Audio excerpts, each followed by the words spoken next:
look, we might be getting some harassment from from Fremont PD. Sorry. That's all right. I'm not used to that. But yeah, the Fremont police have already been like harassing two people, telling them they're going to tow cars, stuff like that. All that's illegal. They can't do it. We have every right to be in that parking lot area, which is right next to the Army recruiting facility. Right. So don't mind them any. I mean, we have the numbers. We'll stay close to each other. We'll protect each other. We'll be fine. So I would like to also add questions, like if you're going in the Air Force office, ask them about the drone attacks. If you're going to go in the Marine Corps, the Marines were the ones who urinated on the dead Afghan bodies. And I'm guessing the guy who did the 17 massacre was Army, right? Yes. So can we form like some groups that are willing to go in, and we need cameras with each group if we can. You know, we want to hold our ground in there and engage them in some kind of conversation to try to get them to question what they do. So we want to end up being there as long as possible. 1, 2, 3, 4. We don't want your stupid war. 1, 2, 3, 4. We don't want your stupid war. 5, 6, 7, 8. Stop the killing, stop the hate. 5, 6, 7, 8. Stop the killing, stop the hate. If they have shut down, it's because they knew we were coming here, because we already checked with them, and somebody had made an appointment. So as you can see, the power of the people, the power of right intentions and putting them into action. Is the Army one close too? Yes. You know that they knew we were coming because they sent cops. Absolutely. Everybody. They're hiding. They're hiding. They're inside. They're inside. Come out and talk to us. We want to be recruited. Just so you know, we're unarmed. Don't be scared. If there is a chance to talk to them, let us do it in a way that we can actually talk to them. Because I want to get that on camera. So maybe Harun, Adam, and I can see if we can communicate with them. We just want to talk to them. Come on. Show us some. You're civilized human beings here. Somebody call them up right now on the cell phone. This comes right after NATO had been burning Qurans. They knew what they were. They said they didn't. They say that it was an accident. It was clearly not. There's different stories saying that they said that there was extremist language written inside these Qurans. That's why they burned them. So, like, then the stories come out saying that they did it by accident, so it makes absolutely no sense. It's not just that, though. There was also kill teams running around Afghanistan, killing for sport, collecting body parts or trophies. It's not just that. There's been atrocities happening every month. Every month this was happening. More than 20 people that are civilians being murdered there, like, at least once a month. There's been at least like one case in a month since the beginning of this war. So it's not just about this latest atrocity, it's about all of this. It doesn't stop there. There's pictures of Marines filming themselves pissing, urinating on dead Afghan bodies. I mean, how much of this are we going to take? It's been 11 years since this war started, and Afghans have been mostly silent about this. It's just been recently that people have gotten the nerve to stand up and say something about it. And it's really important that all of us are here today. It's really important that y'all keep coming out. It's a lot easier for the Afghan population to stand up when people are here with them. We're a very at-risk community. We're facing the FBI repression. We're facing the CIA going and putting in agents into our communities. They're coming to our mosques. They're coming into our businesses. They're coming everywhere. So for us to be standing up here, it's actually kind of dangerous. A lot of us are worried about it, but at this point, we don't really give a fucking shit anymore. And we're going to stand up and shut these fuckers down. So is there any veterans that'd like to speak to this? Speak to what it's like to be recruited, how they treat you, and how they call you a hero, and how you're doing something positive about it. So, you want to speak to this? Yeah. Thank you, Michael. Hello, my name is Michael Thurman. I was in the U.S. Air Force, actually. I enlisted when I was in high school. Basically told a bunch of lies about the realities of the military. See, they paint these really heroic-looking pictures. Look at how heroic this dude looks. It's just all lies. It's ridiculous. You know, you're taught to dehumanize people of other countries, different cultures. And that dehumanization compounds, that racism compounds until things like the atrocities that recently happened in Afghanistan and have been happening in Afghanistan. That the killing of civilians is not an isolated incident, even though the mainstream media wants to treat it like that. But this has been happening. Vastly disproportionate amounts of civilians have been being killed in Afghanistan and Iraq. And the war is not going to end from the top down. Obama just increased the war in Afghanistan. So what we got to do is we got to start taking direct action like this. Start occupying the military. and shutting them down, because that's the only way these wars are going to end, from the bottom up. Okay, well, my name is Dottie Guy. I'm a member of Iraq Veterans Against the War, and I went to Iraq in 2003. I joined the military in 2000. I joined the National Guard. 1 week in the month, 2 weeks in the summer. You know? Perfect. And then 9/11 happened. On that day, I left home. I got activated on that day, and 2 years later, less than 2 years later, I was in Iraq. National Guard is not supposed to be in Iraq. We're supposed to be defending. There's no war declared. Why were we there? Why was I there? Why are any of us there? So right now, I'm really glad that we're doing this. I'm glad everyone came out. And we need to end these wars because it's not making any sense. I really want to especially thank the veterans, especially my sisters who are veterans, because there's a lot of misogyny in the Army. And when I heard their stories of what the women go through, I mean, it makes me really, really question, how can an institution that's based on misogyny and violence liberate Afghan women? So, my brother Abbas, young man, very intelligent, also with Afghans for Peace, and a student at the first Islamic and Liberal Arts College, Zaytuna. I'm going to let him speak. He's got a lot of wisdom. Even though his age is young, his wisdom is beyond his years, mashallah.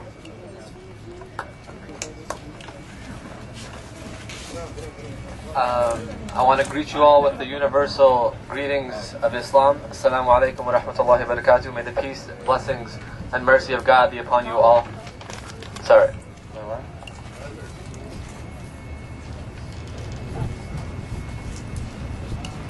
So yeah, may the peace and blessings of God be upon you all. Brother Haroon asked me if I could just speak a few words. He said that the point of the gathering today is that we really want to hear diverse voices, and we want to hear different perspectives that are all... We're here in the Solidarity movement, but at the same time we're each coming from our own unique background. And so me, I just wanted to represent that spiritual aspect that, you know, religious people, non-religious people, human beings all alike are in this together. It doesn't matter what faith and background you're from. This is a human thing, and it's beyond religion. It's a human thing. But just to bring the religious aspect and to understand that we're here as well.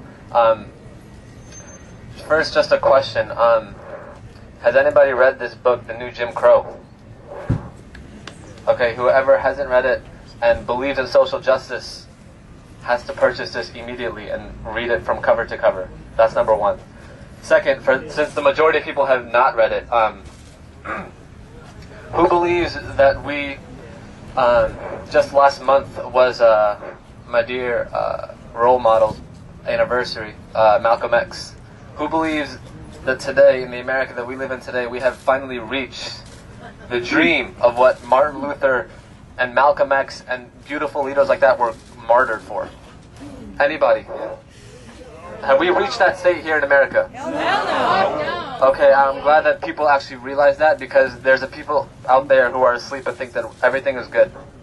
Because we live in our nice neighborhoods with our nice houses, everything else is good. Because we don't see the bad, that means there is no bad.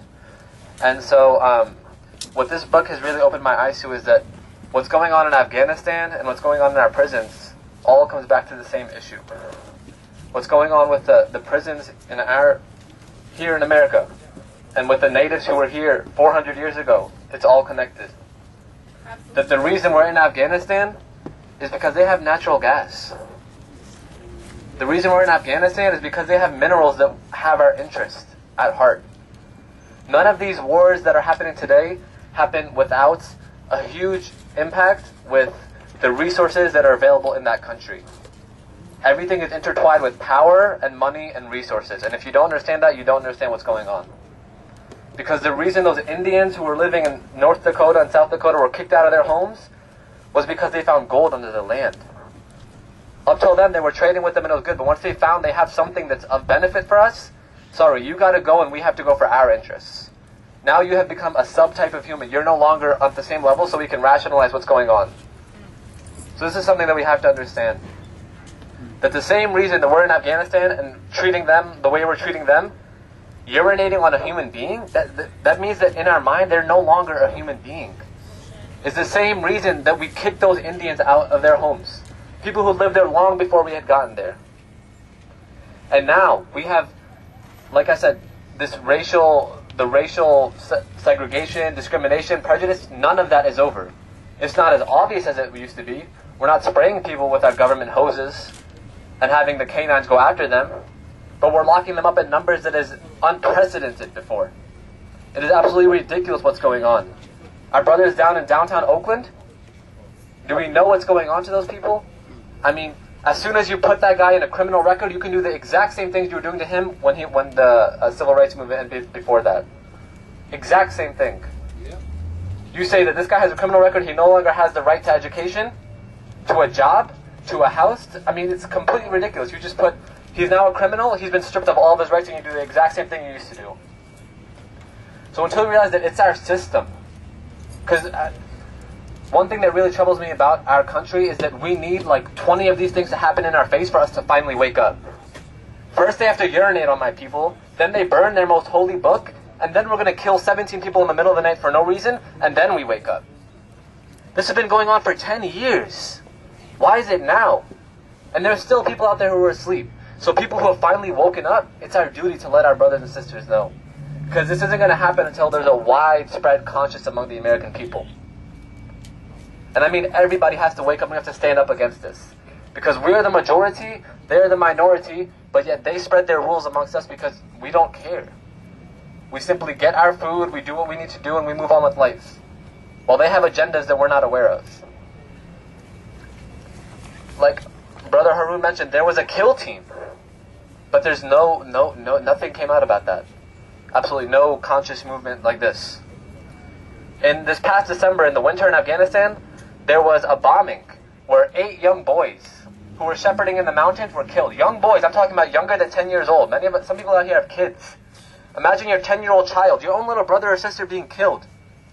And then they say it was a lack of accuracy on the bombs. They brag about you. You ask these generals, they say we can target. I mean, it's ridiculous the way these bombs can, how accurate they can be, and then they're going to use that excuse that they can't aim correctly. I mean, it's completely bogus, and they get by with that. No one knows about that. You ask them about that. No one knows about the kill teams. And if we don't let other people know, people will forget about these 17 innocent lives that were killed in a month from now. And I'm so glad that we printed these names out, because up until now they're just this like recollection in our mind that they can easily go away. But understand, they are human beings. They are human beings who were killed in the middle of the night for absolutely no reason. And as a religious person, my religion came down with two unique elements. One is monotheism, that we believe in one God, one supreme being who watches over everything. The second is social justice. Our prophet came down in a society where people used to bury their own daughters alive because they saw it as a bad omen. He lifted people out from that type of ignorance and brought them to the heights that they were able to achieve. So if you're going to say, that's for my religion. I haven't studied the other religions, so I can't speak on behalf of them, but from what I know, every religion is tied in with standing up for what's right and speaking out against what is wrong. And I know Sister Stephanie said she contacted a lot of religious officials, and none of them are here today, which is very saddening. Because if you're a religious official, and you preach something, and you're not at the forefront of all these movements, in my eyes, you're a hypocrite. You're a complete... Because any of us can sit in the mosque, in the church, whatever it may be, the Buddhist temple, and we preach peace, inner peace, inner peace. But when you see these injustices and you don't stand up against it, I'm sorry, that's a complete hypocrite in my eyes. You see injustice, you stand up against injustice. And that's what our religion calls for. We stand up for what's right, and we condemn what's wrong. You stand up, and, you know, one thing, I know this is a really, like, taboo topic to talk about, but the topic of jihad. Right? Oh my God, jihad, what does that mean? Yeah, I said it. Okay. Okay, I'm trying to explain what this means in the religion of Islam. Our prophet said one time they were coming back from a battle, and he said, we're leading from the small battle to the bigger battle. Meaning the battle of the soul. Fighting your desires, fighting yourself. That's the real battle. And there's different forms. And then he said that the highest form of jihad means struggle. We struggle with ourselves on a daily basis. We wake up, it's a struggle. Life is a struggle. You struggle and you do what you can. He said the highest form of this struggle is speaking out in the face of injustice when injustice is widespread. Yeah! Speaking out in the face of injustice when injustice, because this is an easy thing to do, that when it's being, like in our country, when it's being widespread, it's like, it shouldn't be wrong. I mean, if it's something bad, it couldn't be that widespread, right? But it's people like us who will stand up in the face of it. And finally, we'll bring out that courage in others that say, wow, this really is just messed up. And people will stand up and we'll have a collective conscience and we can stand up against the minority. We have to realize they are a minority. They are a minority. There are small people at the top who have a lot of money. But we have numbers and we have power. We just don't realize it yet. And the last story I want to leave you with is the importance of standing up for what's right. Is that there's a story in our tradition that God sent down the angel of death to go take all the lives of all the people from a certain town. So he sent him to go down there, but the angel of death said to him, but God, there's a pious person in that town who worships and prays to you all day, every day. He is a very, very pious person. Like, you want me to destroy the town with that guy in it? Now listen to what God says in response. He said, he should be the first life that you take. His life should be the first life that you take. Because he saw all the injustices that were going on around him, and he stayed quiet. That he maintained himself, but when he saw others doing destruction, that he didn't say a word. And that led him to his damnation. So what kind of a state are we in today? That yes, we may have our fridges full, and we may have our nice comfy beds that we sleep to at night, and we have our beautiful mother to wake up to in the morning. But the majority of the world do not have those blessings.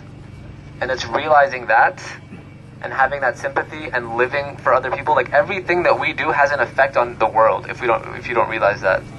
Every small thing that you do has an effect on somebody else. So, in closing, just realizing the importance of what you're doing right now. Do not underestimate it, because in this book that I'm reading, it talked about these civil rights movements. And it started with people who realized that this is going to be a fight. Dr. Martin Luther King said, this is not going to be something that's going to be won easily. Straighten out your back and be ready to go into it, because it's a battle. And the struggle never comes with ease. There's a verse in the Quran that says, "Inna ma'al usri yusra." With difficulty comes ease. With difficulty comes ease. You have to go through the suffering and the hardship to taste the sweetness of that ease that comes afterwards. So, thank you very much. That's all.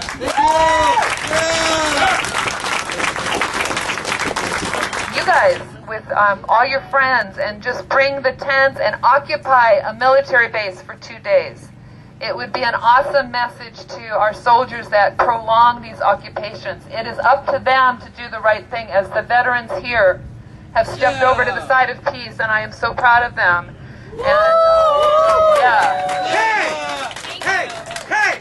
You need to understand that the veterans don't choose to go to war. It's your elected officials that send them to war. The people that you vote for are the people that send the soldiers to war. Don't blame the veterans. No, not blaming. Well, they should be saying that too. I was in the United States Air Force, and I had a chance to deploy, and I refused to deploy. And every soldier has that choice to support and defend the Constitution of the United States, which doesn't do it. Congressmen do not send the Because the soldiers to congressmen war. don't care. They don't care. The soldiers have the war. The soldiers have the war.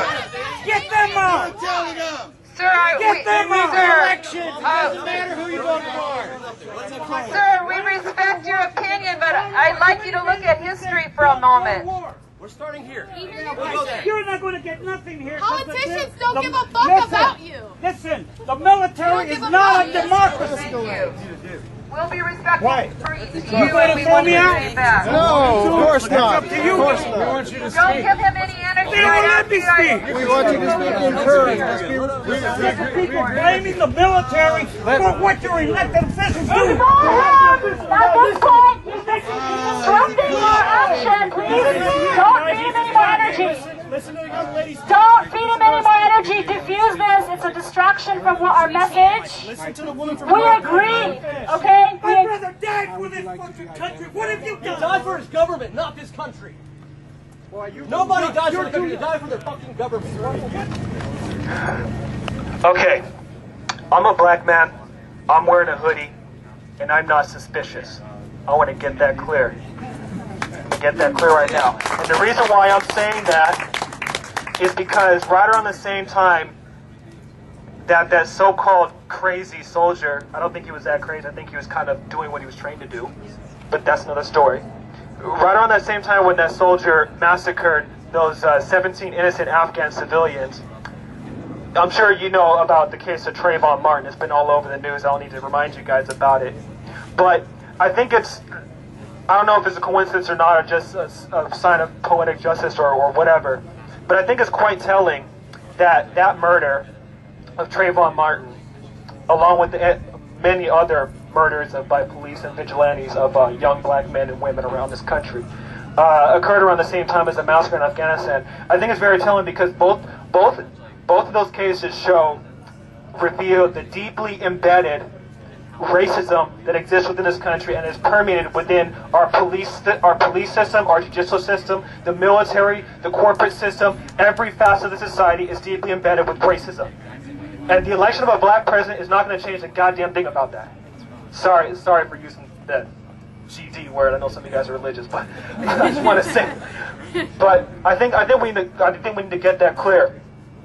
And there was I believe it was one of the British princes. I forgot his name. I keep forgetting. The British royalty has a long list of people. I think it was Prince Harry or whatever. Wanted to serve in Afghanistan. I think it was Prince Harry. I'm not sure. I can't confirm that. But one of British royalty wanted to serve in Afghanistan. And one thing he said that was very telling. He said this: "I can't wait to shoot some ragheads." That's what he said. Ahead of British royalty. British royalty. This isn't like some poor, like working class Brit or some poor working class American. No, this is one of the people of long-held British aristocracy saying that I can't wait to kill some ragheads and wanting to go over there in Afghanistan. And I think I think that right there shows the deep level of dehumanization and racism within the military, and why racism is so important in order for people to dehumanize someone you're killing. Because it's one thing to kill some person, but it makes it much easier to kill someone when you view them as less than human. Oh, they're just some raghead. Oh, he's just an effing coon. I'm gonna kill him, whatever. He looks suspicious. Even though he has a bag of Skittles and iced tea. He looks suspicious, got a hoodie. I think he's on drugs or something. And it's funny, when Zimmerman said that, this whole case is like, you know, if you're black in America, this is like the script to a really bad horror movie. And you know how it goes, you know how it's gonna end. It always works like this. There's a cop or some vigilante trying to patrol the area. They see some suspicious black person. Oh, this person looks suspicious. I better follow them or patrol them or whatever. They look like trouble.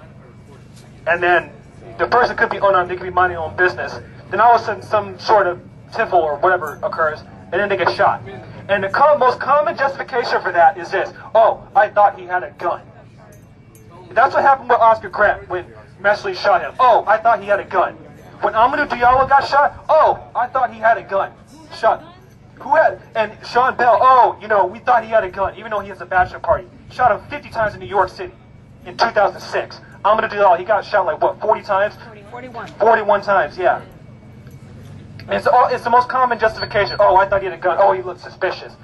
And the same thing works in war in Afghanistan, in places like Afghanistan and Iraq. It's always like, oh, these people might be terrorists. They might be trouble. Even though you're in their country. How can they be trouble when they're in their own country? Who's bringing trouble? The outsider coming into the country, or the people actually in the country? Who's bringing trouble? But they always assume like, oh, these people, they're not like us. They could be terrorists. They're Muslim. They're brown. They look different. They're funny. They're always suspect. And it's the same kind of like conscious and subconscious mentality that justifies all these killings. So I don't think it's a mistake that these murders occurred around the same time. If anything, it reveals something very ugly about the society.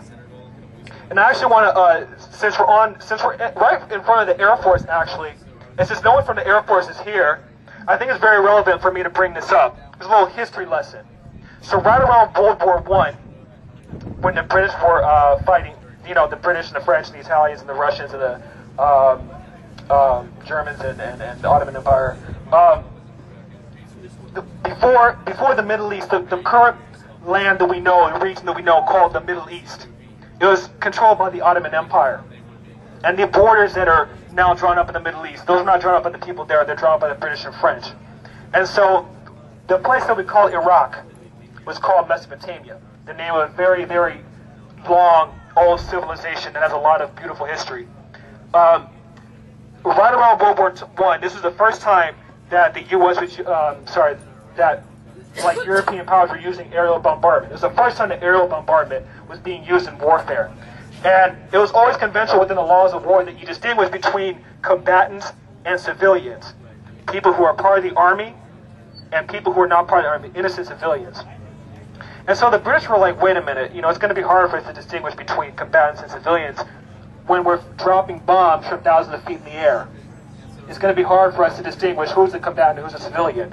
So how do we get around, these laws of war that we have in place? Well, the British came up with an answer. They said this. They said the people of Mesopotamia, of the Arab world, of Iraq, and Jordan, all those places, they said that those people were so uncivilized that they don't even count as civilians. Let me repeat that again. The British in World War I felt that the people of the Middle East were so uncivilized that they did not count as civilians. Therefore, it was open season. And, this guy people love the words of Winston Churchill. He loved chemical weapons. So, that's one thing I'll finish up, but just to make my point clear, is that when we talk about issues of, police brutality, of war, that the thing that connects us the most is racism. And in order for us as a society to end these wars and end police brutality, is to challenge the deeply embedded racism that exists within this country. Thank you.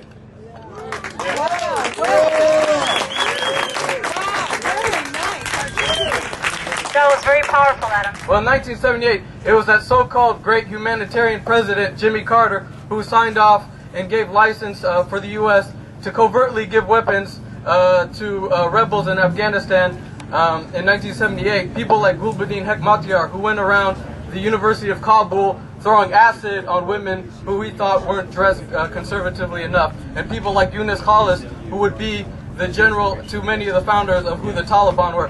The United States sat back and thought these people were so great. They encouraged them. They sent them weapons, Kalashnikov rifles, stingers, what have you, grenades. They sent them all to them saying, yes, kill the godless Soviets, and so forth. Practice jihad, do this. They made textbooks for them in the University of Nebraska, Omaha. Instead of having little children in Pakistani madrasas learn about numbers through counting apples, they made them count grenades and tanks and told them, made them count how many Soviets they could kill with a bomb and so forth. They made a mess in Afghanistan, and I'm not justifying the Soviets, because the Soviets were actually cold-blooded killers in Afghanistan as well. But the point is that the United States sat back and was willing to have a country destroy itself in the process just to prevent private property from being challenged. And that's exactly what the United States attitude is. After World War II, most wars were fought between countries, then they became civil wars. Why? Because all these countries, the former colonizers of the world, Britain, France, Italy, the Netherlands, the US, they started funding civil wars for people to shoot each other in Nicaragua and etc., in Peru and so forth. And Afghanistan was no different from that, okay? I came here to this country, my family came to this country as a result of this war that the United States sponsored, okay? And when people, I see a lot of Afghan Americans here in America, they say, be thankful for what the government has done for you. Be thankful that you have a place here. And you know what? I'm sorry for my language, but fuck that shit. Because the bottom line is, they went over there, they funded these criminals and the most psychotic elements or so-called leaders, okay, and destroyed the country in the process and made me come here. They didn't do shit. When I talk to a lot of Afghan Americans, okay, I'm like, do you stand by the murder of the Native Americans in this country? They'll say no. Do you stand by with the invasions that they sponsored in Latin America? They'll say no. Do you stand by Vietnam? They'll say no. But all of a sudden, everything now is so benevolent. And the truth of the matter is, many of their family members are over there profiting off the occupation, working as informants, working through contracts, and they don't want to come out and speak out because then that goes against their family. It sucks being in a family where your opinion is really labeled as rebellious or you're just trying to be a black sheep and so forth, but that doesn't change the fact that you should still speak out and use your position here in this country to make a difference. And the bottom line is, I'm going to wrap it up pretty soon. Keep going. Okay, well, all right, so I'll keep going. Okay. Definitely. Fatima understands what I'm talking about. And the truth of the matter is Afghan Americans, especially the youth, need to, stop worrying about what their family's saying and step up. Because we come out here doesn't mean that we support the Taliban. We are for peace. We are for peace. That means all sides dropping guns, especially that because we are Americans in this country, our government needs to hear our voice, okay? And we definitely need to make that voice felt. As far as Obama goes, we all know he's a puppet. The color of his skin doesn't make a difference. I know a lot of people who said that, Martin Luther King's dream is being realized because Obama got elected. I mean, please give me a break. Martin Luther King was talking about people being valued for the the content of the character and not the color of their skin. And a lot of people superficially thought that because the Democrats put out a black man, that all of a sudden things are going to change. I mean, really, where did you get that idea from? I knew from day one.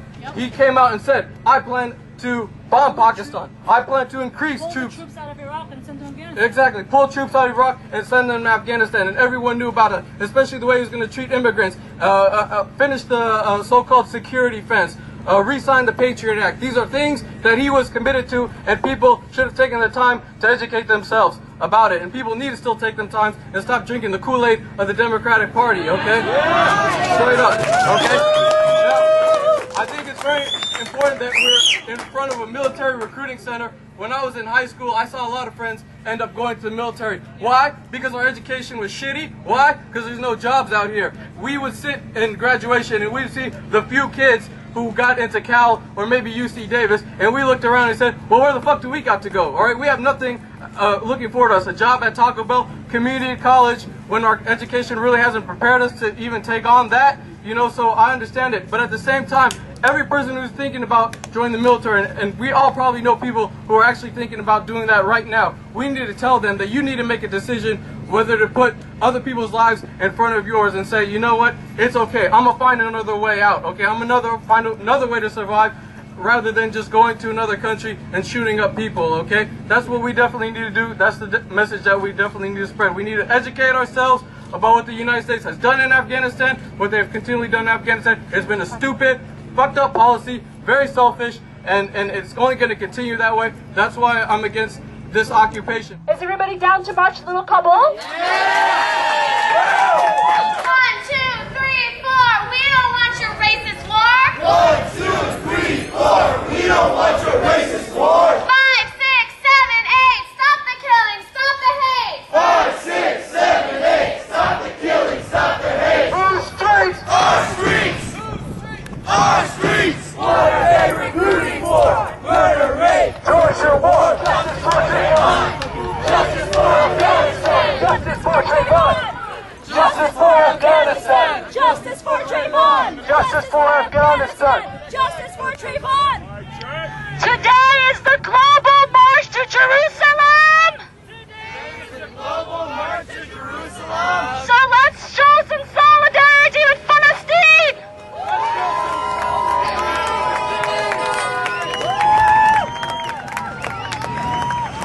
Long live Palestine! Long live Afghanistan! Long live Palestine! Long live Afghanistan! Long live Palestine! Long live Afghanistan!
I didn't know. When they're charging people, you're supposed to videotape that. Did you get When that? they first started charging forward, way back there coming this way. I got it. They were charging forward to provoke people. Yeah. When they provoked the group. If you had that video. OPD has trained us well. You don't stand a chance in hell. Go through the parking lot. Everybody through the parking lot.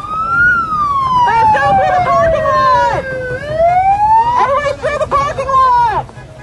This way through the parking lot. Peace. Peace. Peace. Everyone through the parking lot. Everybody through the parking lot. Let's go. Let's go. Can we regroup in the parking lot, please? Everything we do. Hey guys, come on this side. Prisoner transport.